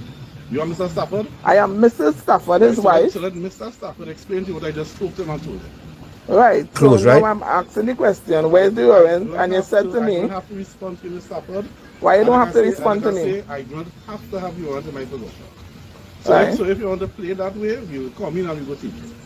So is that you come or you come in? Yes, but what is the warrant for? When we get there, we'll verify, one, if it's him, and two, we'll also... So what kind of... I don't understand that. So you want him to go with you, and we have to verify if it is him, the one. So how you have to verify there if it's him? Anything to that, you Yes, of course. Why? Number one, why are you talking to me with that attitude? I don't understand. Why are you talking to me with that attitude? The person I came to speak to is not you. Yes. And you don't have the right to come and badger me. I'm not badgering you, so I'm asking questions as a citizen of Trinidad and Tobago, and this is my legal husband. You are a citizen, but I am not here to you. Yes, but So our conversation is now over. So, I told you okay. to miss that stuff. So, Robert, So, just now. one thing before. Robert, just now, let me ask you, because he come to talk to you, and you will ask him. Okay. So, let me do it. So. No, I wouldn't wait forever. Because stuff is coming and not coming. That's the question I'm asking. I am coming with you. Right, you leaving the premises to go where? I need to get some questions answered. We will answer all of your questions. Sir. Right. So the question ask him, why you don't want to answer now, and why they want to remove you from the premises without them answering you what have you done, and they don't have a warrant. Well, Mr. Stafford, everything will be clarified at station. That is not how things are done. Oh, so, yes, it is. And if he resists, we will come in and take it. Don't make it a situation and needs to be honest. So. I know right is right and wrong. So where you going for then? Yeah, so I just watching this video is very it is annoying to me that I am someone's wife. You have come to issue a warrant on my husband, and you are telling me that you don't have to explain to me what you're gonna do with my husband. No, Natasha was telling me and comparing me if they come by once from me. And I am not letting him leave. Yeah, but here what I could be studying, that body music that I go in and get when you tell them that. That's why I studying. You want me to four big men like Alexander Shaw by me and telling me they come for me I want for my rest. And you telling them you're not letting me go because you ain't seen no warrant. No. You talk about licks I go and get let after them that. bust down the gate and come and take both of us. Mr. Philbert, help me here, please. Help me here. Help me here. God, let me. I mean, I saw this thing, and it I call that badge-on. That's badge-on conduct. And clearly, the officers there, every one of them who were there, need to go back to the police academy to be taught. Now, warrants are tools that the police use. They use them every day. There are several types of warrants, but the ones that are mostly used are search warrants and warrants for arrest. Right? Now, warrants. For you to understand a warrant, you have to start with the Constitution. The Constitution says that it is supreme law, number one. And then the Constitution goes at paragraph 4 and tells you the rights that people have. And the thing that police officers need to know, rights are to be taken seriously, right? And you don't lose your right because you are accused of something. People in prison on death row have rights. Correct. Okay? And they behave as if, now, I mean, this particular thing, let me deal with this one first. I understand afterwards, I heard the video, and I understand in this conversation that warrant was 25 years old. 25 years old. And it was a warrant for some wounding. Right. Now, the officer who is speaking there, I'm sure all of them there, were not leaving the police service when that warrant was issued. And they did not have it in their possession. Now, SO10, that's the police thing, the police rule, There what SO10 tells you about first, and that's a first instance warrant. It's a warrant that says that when you see the man, lock him up. There may be either bail on it or no bail. What it says here, it is a warrant that is issued for the apprehension of a defendant or accused. It can be executed at any time and anywhere. The warrant need not be in their possession, but should be obtained and read to the prisoner at the first opportunity. If it becomes necessary to use force when entering a building to arrest a person for whom a force warrant is issued, the arresting officer must have the warrant in his possession. Now, this is what we are talking about here when we are saying that the police officers seem not to be informed at all. And let me tell you, I have met police officers in the witness box and in conversation said, "Are you aware of the Constitution?" No. How you are a law enforcement officer and you are saying you're not? I don't know if he's saying that or she's saying that because they don't want you to understand that they know and they should be here, but ignorance of the law, before you do anything, I understand ignorance of the law is no excuse. You must understand people's rights are supreme. Okay? So you ask them, are you aware of SO10, SO16, 17? Not in its entirety. Those are your tools. And if you're a mechanic and I come to you and when I say I want a bolt removed, you tell me you know spanner and all kind of thing. You're not a mechanic. Now, I always make the analogy of police officers with surgeons. And I tell people the police officer needs to conduct his job in a surgical manner. So what happens? You go for surgery And just before they apply you the anesthetic on you, you're looking at the doctor and you see him reading a book, and you say, "Doctor, reading?" They say, "Well, I check it to see how I will treat with you, because I never do this before. I know what's going on and so on." And then by that time, he says that I expect you to be home, because clearly this fella don't know what he's doing. So the police service is on duty, exercising these things, and he needs to know. And I am saying that in our time, the senior officers cause us to know by regular lectures and so on. So this is a conversation there. You don't have the warrant. This man has been at large for 25 years. You found out something about him by some means. What prevented you from getting the warrant first? Now, there's something on a warrant called a history sheet, right? That tells you different things about this man and where he was in the last time and so on. So the first person you want to find, if it's a wound, then you try and find the person who is alleged to have been aggressed, the man who got the wound.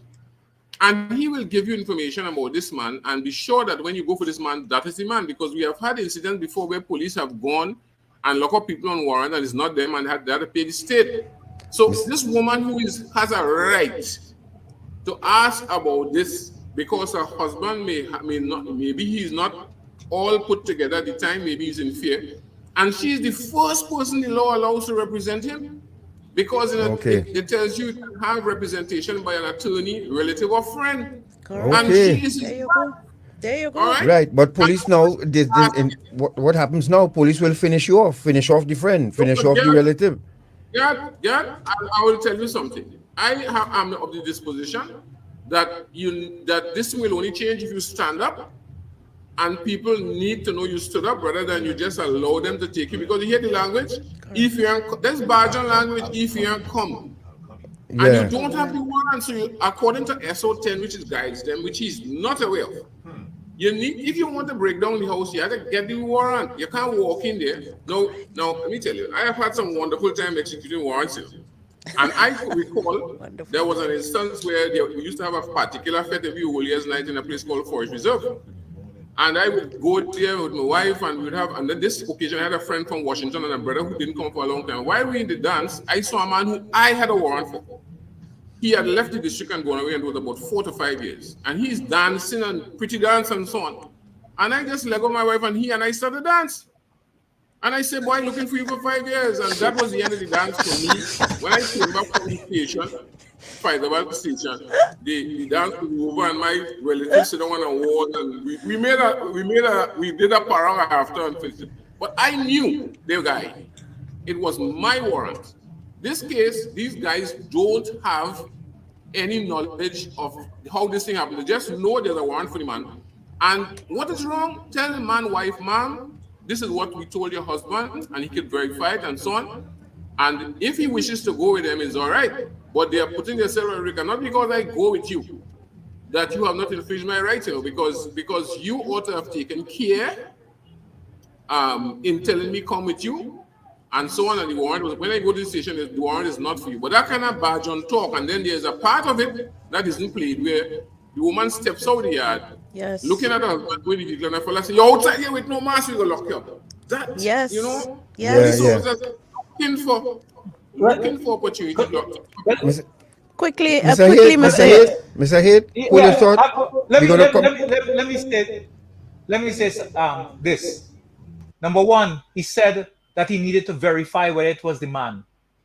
From the moment you need to verify, then therefore you shouldn't be talking about going in people's premises to pull them out.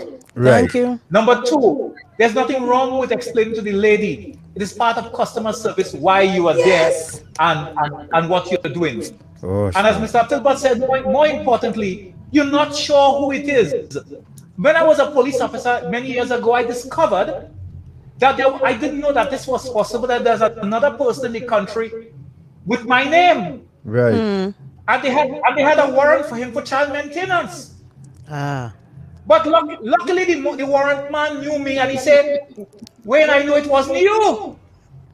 You understand?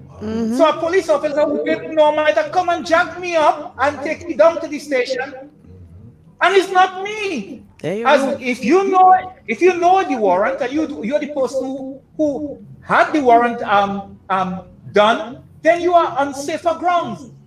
But not that, but Mr. Filbert said something about Bajan attitude or Bajan words. What you expect when the commissioner's talking about 1 shot, 1 kill, and the road is mine? Thank you. That is what is leading to. Mr. Haid, Mr. Filbert, let's take a quick break. We come back because you're getting an applause here from Gary. Gentlemen, you're really pushing it. You're pushing it for a part three. Is that success from the match yesterday? No. This is for the contribution of our guests.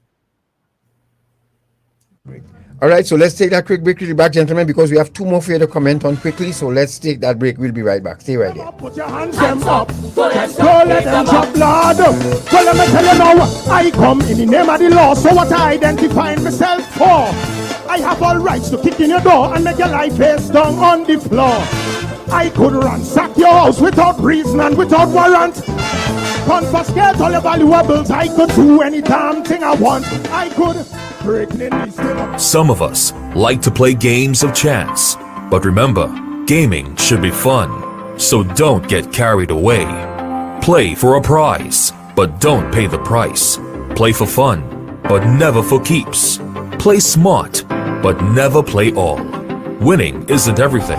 If you or someone you know needs help, call our gambling addiction hotlines. Rebirth House 24-hour hotline 466-3146 or Serenity Place Empowerment Center for Women 794-7980. An initiative of NLCB and I on Dependency. Finally, Welcome Relief comes in the form of a scientific-based program that shows us how to manage through the tough, current challenges. Called Habitalism. It features best-selling author on positivity and happiness, Dr. Tal Ben-Shahar, integrated with the award-winning Intangence methodology of Ross. Visit habitalism.me to register now for this free life-transforming program endorsed by the United Nations established University for Peace. Gifted by Guardian Group. Live easy.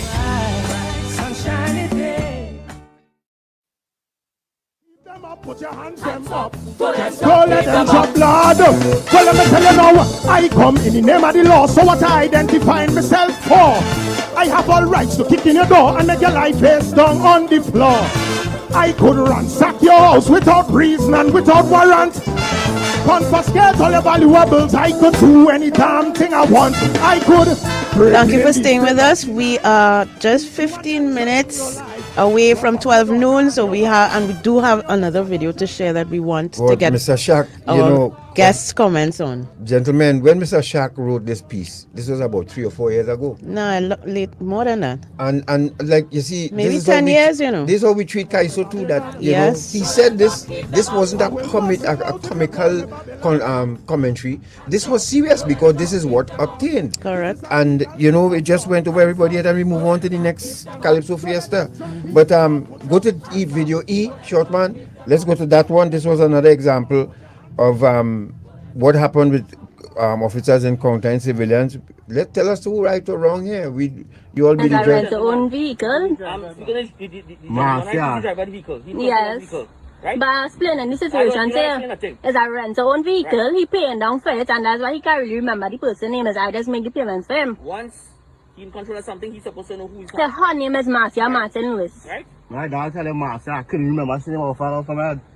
You would exit the vehicle, come to the back of the vehicle, you will just search on this vehicle. Right? So you exit the vehicle. I don't tell me stay. Don't tell me stay inside. Search the vehicle. Why you want me in the vehicle if you had to search the vehicle? We are in charge of this. Stop and search, right? No problem. We didn't tell you to exit the vehicle. You want any vehicle until we are ready for you, ma'am. You need just go in the vehicle and videotape. Go into the vehicle. Elijah, just relax, please. Because them so they shoot. You're no criminal, boy. Put your hand on the vehicle. Stop rapping on my black. That's what is wrong with you, officer. Officer, stop rapping on a black. That's what is wrong with you. What is wrong with you? He's an 18-year-old. What is wrong with you? What is wrong with you? He's going to drop his sister somewhere. Right? If all I want to search the vehicle, search the vehicle. This is going on Instagram and I will put all up every single one all yeah. You relax, baby. You relax, right? You relax. Your sister have your back, baby. You relax. Right? Listen to whatever they're saying and you relax. Let me rile up. You have a problem with my video taping yourself? Alright, okay. Yes, of course I can do what I want. Me ain't interfering with nothing, darling. Because all your work is to manhandle people, children. Right? Because you make it. Right? You breaking my mother and make it. All you're supposed to give all your name. All you're supposed to give all your name. Oh, officer, whatever, corporal, whatever, dispatch, whatever, all you're supposed to give all your name. Right? All you're doing bad business. All you're supposed to give all your name. Don't tell me relax. Right? Don't tell me relax. What's your name? Alright, attach to this. Alright, Mr. Barrett. What do you want to know? I want to know if you're breaking my mother to make it. For you to be roughing him up. So that's what I want to know. I want to know if you're breaking my mother to make it. Lajar, you relax, you know. I don't tell you relax, baby. 18, right? There's no reason for you to be behaving this man. Right? Relax. Alright. There's no reason for me to behave in this manner. Right? And there's no reason for he to be roughing me up. Here, right? I want to give you the respect as an 18-year-old adult at this point in time, right? Yeah. Okay? I want to stand by the vehicle here so I can speak to you at this time, right? So I'm on the side here, right? We can stop any vehicle that we want. Yeah, of course, but I don't mean like a term of people on cars. I am not speaking right? to you, ma'am. I'm speaking. Right? I would never get on so falling and rough up my little brother, I know. That's all I say. No, Now, this interaction was filmed by the sister of the young man who was driving the vehicle, and although she is upset, obviously she's upset that at how her brother has been treated. But what do y'all make of what you saw, Mr. Head? Is Natasha? I trained Natasha. She didn't curse. This curse. one, right? She didn't curse. With the young lady talking about. I mean, no, we little gentlemen, too foolish about that. Come on. Let's go now. Mr. Head, let's hear you first. I'm not hearing you, Mr. Wade. Mr. Head, you need to unmute your mic. Yeah, right. Right. According to the law, yes, I would have arrested that lady. Okay. Okay. Telling the police officer that he didn't to use the colloquial language for ejaculate in his mother is abusive language as far as I'm concerned. All right, there you go. On one occasion. She should have been arrested, and she was obstructing the police officers in the execution of their duties. So she should have stayed in the vehicle when the officer said to her, stay in your vehicle. Yes, and not only that. Lovely. First of all, if there was in America, she would have been arrested a long time ago. If they're speaking to the passenger, to the driver, they're speaking to the driver. The person in charge and in custody and control of the vehicle is the one who the police stop and ask about the documentation for the car. Right. And he does not know. But her response to them, if she had responded differently, but she started in the normal way because she thinks that she had the camera on her, she can abuse the police officers. They should have arrested her. Well said. And my opinion, she should have been, even if they didn't arrest her, I would serve her summons and prosecute her and brought her before the court, and her own recording is going to convict her. Nice. Now, the police officers in their response, the police officer saying, I'm speaking to you as an 18-year-old. He was speaking to the wrong person, because the young man only became a little riled up because of the lady's behavior. Right. Okay? Right. The one whose attention they should be is that one. But because she had the camera, they were almost afraid to tell her. You understand? This is an instance where it's different to the United States, where in the law there are certain protections with respect to searching vehicles that we do not have in Trinidad and Tobago. The police can stop, and in that instance they can request to search a vehicle, and they can tell the person, you remain right there. Because in the American setting, if the police tell you remain in the car and you come out, you have a problem. Yep. Yes, Mr. Philbert. Mr. Philbert. Yeah, that's Well, I have a slightly different perspective on it. Now, I don't agree that the woman should reach to the point where she is making those kinds of assertions. And I was wondering, why would she be saying things like that over and over, and the police have not, they didn't even address that. You're right. And maybe the way the police went about, if you are stopping a vehicle, there are reasons why you want to search a vehicle. Now you're entitled to do random searches and so on, but you need to explain to people what you're looking for. Yes. So under the Firearms Act, you could tell somebody, listen, we are doing random searches here. We are searching because we have information that firearms are being traversed on the road, and you like to search a vehicle and so on. So that quiets the situation, because people are saying, why are you stopping me? And the only answer to what was, we could stop anybody and search them. I want to guarantee you there are certain citizens in the country that the police don't stop and search at all. They don't stop and search certain people at all. They just don't do that. And I ain't talking about youngsters, I'm talking about people of high. Yes? I agree with you on that point, but with a video of this nature, we are not certain about the beginning of the interaction. Yes, and this was edited as well. Might have said before that time. Right. But And this is the thing about. I will give way to that. I'll give way to that. Now the other part about saying, go back and sit down in the vehicle. And I like to ask the question: if she doesn't go back and sit in the vehicle, what will you do? Yes. Is she obstructing you? And so therefore, when you challenge people with certain kinds of stuff, it must be that there is something you could do about it. Go and sit down in the vehicle and say, I am not going to sit down in any vehicle. What will be the charge that the police should exact? What will the police do?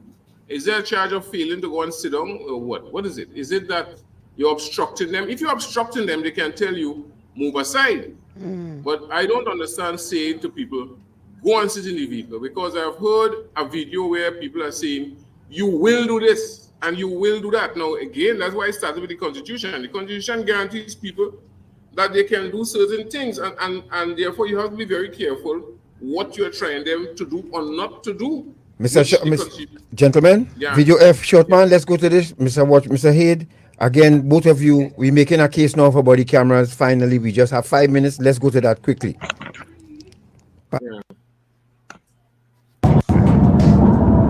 There's a film service road past McDonald's. Company slowed down. He is not moving around.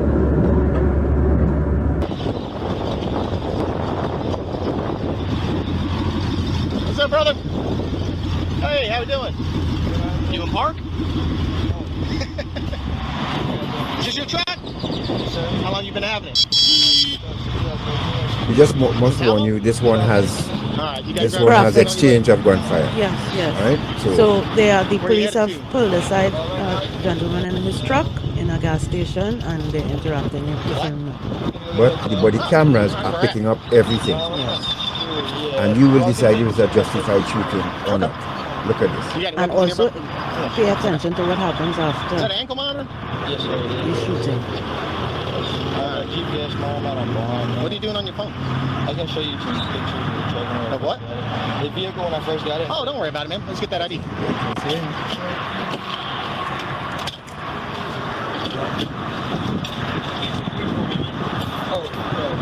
No, yeah, you're fine.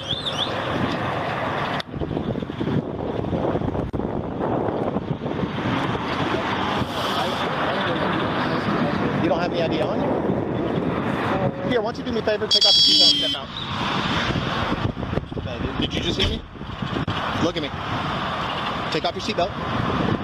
Are you requesting me? I'm telling you to take off your seatbelt and step out. Why don't we do this? Put your hands. All right.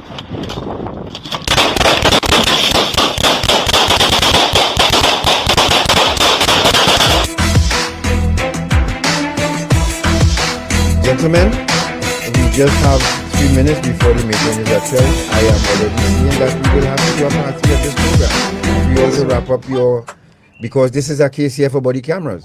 Yep. And you see what happened in this video. The officers, it was a justified And shooting. also the attention paid to the suspect, quote unquote. He was also shot, but he was given medical attention by police officers. Gentlemen, Mr. Hayes, you have a minute. Mr. James Philbert, you have a minute to wrap up. And we will meet again. We have to meet again. Yes. Mr. Hayes. Okay. Someone raised with me on the telephone during the break. Now, would our program here today, what our discussions, further erode confidence in the police service? I don't think so. And is that what is our intent? Okay, it's a good question. And Yes. to me, the answer is this: as you can see, there were several instances in the program where things that were to the benefit of the police were raised, but there are others that, of course, criticism is warranted and was given. Well, let me tell you, So let me just say this before we go. Yeah. The Commissioner of Police has agreed to sit with us and respond on the 19th. So that will be taken care of where that is concerned. And then we bring you gentlemen again so you could add your comments to it. So, but that is it's for the benefit of the police service, let's just say. Right? Well, that's what I'm saying. Yes. Our intention is not to mash up the work. No, certainly not. But to recognize, and we are not saying that we can do a better job. That nobody knows where the shoe pinches, but he who wears it. Mr. Philbert, But 1 minute. It's important Yes. that there are certain things that need to be addressed. All right. So I wanted to also raise the question of the warrants. I didn't go into the execution of warrants in homes, but I want to draw the attention to the police of a matter which is CV 2019-02135. And this is a matter of a judicial review in the matter of an application for judicial review between the Central Broadcasting Services Limited and the Commissioner of Police then, who was Mr. Gary Griffith, and which to me exposes what I would call a colossal blunder by the action of the legal advisor to the commissioner and the action taken not to give Sat Maraj and the people at the broadcasting corporation a copy of a warrant that you executed. Now, this is a serious issue. But I've asked police officers if they have read it, and they said no.